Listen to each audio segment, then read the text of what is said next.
मित्रांनो, कोणताही निर्णय घेण्याआधी आपण त्या गोष्टीवर खूप विचार करतो. कधीकधी हे विचार अतिप्रमाणात डोक्यात येतात, ज्यामुळे रात्री झोपही नीट येत नाही.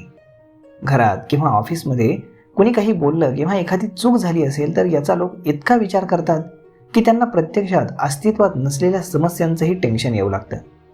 म्हणजेच ओव्हर थिंकिंग केल्यानं खऱ्या आयुष्यात अस्तित्वात नाहीत अशा गोष्टींबद्दल आपण विनाकारण विचार करत बसतो. यातून साध्य काही होत नाही तर मानसिक ताणतणाव जास्त वाढतो. जास्त विचार केल्यामुळे चिंताग्रस्तता वाढते. आपण गरज नसताना एखाद्या गोष्टीची अतिचिंता करतो. अशा वेळी तुम्ही कोणताही निर्णय घेऊ शकणार नाही. ओव्हर थिंकिंग रोखण्याचे सोपे उपाय आजच्या या व्हिडिओमध्ये आपण जाणून घेणार आहोत. कारण या गोष्टी जर तुम्ही रोज केल्या तर तुम्ही नकारात्मक वातावरणातून बाहेर येऊन कायम आनंदी आणि सकारात्मक राहाल. तर मग हा व्हिडिओ तुम्ही शेवटपर्यंत पाहायला अजिबात विसरू नका. सर्वात पहिली गोष्ट तुम्ही करा ते म्हणजेच रोज तुम्ही मेडिटेशन करा. कारण नियमित सकाळी मेडिटेशन केल्यामुळे तुमच्या मनातील भीती कमी होईल आणि एखाद्या गोष्टीवर व्यवस्थित तुम्हाला लक्ष केंद्रित करता येईल. ओव्हर थिंकिंग टाळण्यासाठी सकाळी लवकर उठून 5 ते 10 मिनिटं एका जागी बसून तुम्ही ध्यान करा. सकाळच्या वेळी सकारात्मक ऊर्जा ही निसर्गामध्ये जास्त प्रमाणात असते. त्यामुळे आता तुम्ही दुसरी गोष्ट करा ते म्हणजे तुम्ही स्वतःवर प्रेम करायला शिका.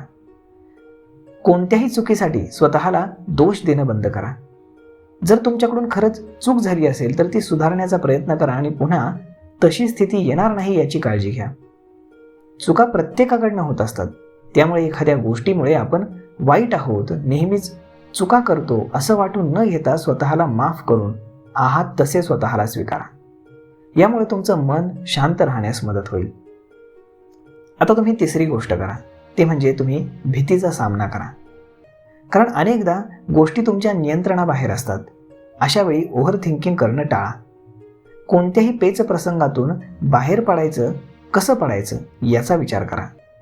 खूपच जर ताण येत असेल तर कुठेतरी देवदर्शनाला जा किंवा तुमच्या आवडत्या ठिकाणी फिरायला जा, ज्यामुळे रोजच्या रुटीनमधून तुम्ही बाहेर येऊन स्वतःला वेळ देऊ शकता. आता तुम्ही चौथी गोष्ट करा ते म्हणजेच एक दीर्घ श्वास घ्या. मित्रांनो, अनेकदा दीर्घ श्वास घेतल्यानं ध्यान करण्यापेक्षाही जास्त फायदा होतो. जास्त विचार करण्यापेक्षा तुम्ही दीर्घ श्वास घ्या. यामुळे तुमचं मन शांत राहील आणि शरीराला देखील आराम मिळेल, ज्यामुळे तुम्ही शांत चित्तानं विचार कराल आणि तुमचं मन स्ट्रॉंग होईल. आता तुम्ही पाचवी गोष्ट करा की जी फार महत्त्वाची आहे, ती म्हणजे आवडत्या लोकांशी बोलून प्रश्न सोडवण्याचा विचार करा. मित्रांनो, जास्त विचार करण्याची जर सवय तुम्हाला चांगल्या गोष्टींपासून दूर घेऊन जात असेल तर त्याचा काय उपयोग आहे.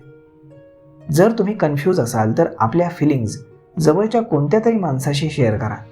यामुळे तुमच्या मनावरचा ताण कमी होईल. तुम्हाला आवडत असलेल्या गोष्टी करा, जसं की वाचन, डान्स, गाणी ऐकणं. या गोष्टी केल्यानं तुमचं टेन्शन घेणं नक्कीच कमी होईल.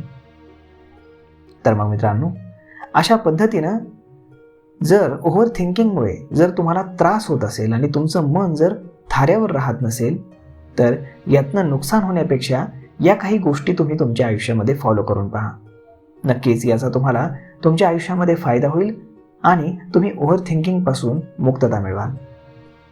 तर मग मित्रांनो, आजचा हा व्हिडिओ कसा वाटला हे तुम्ही आम्हाला कमेंट करून नक्कीच सांगा. आणि जर आवडला असेल तर आपल्या जवळच्या मित्रमंडळींसोबत देखील हा व्हिडिओ तुम्ही शेअर करायला विसरू नका. धन्यवाद.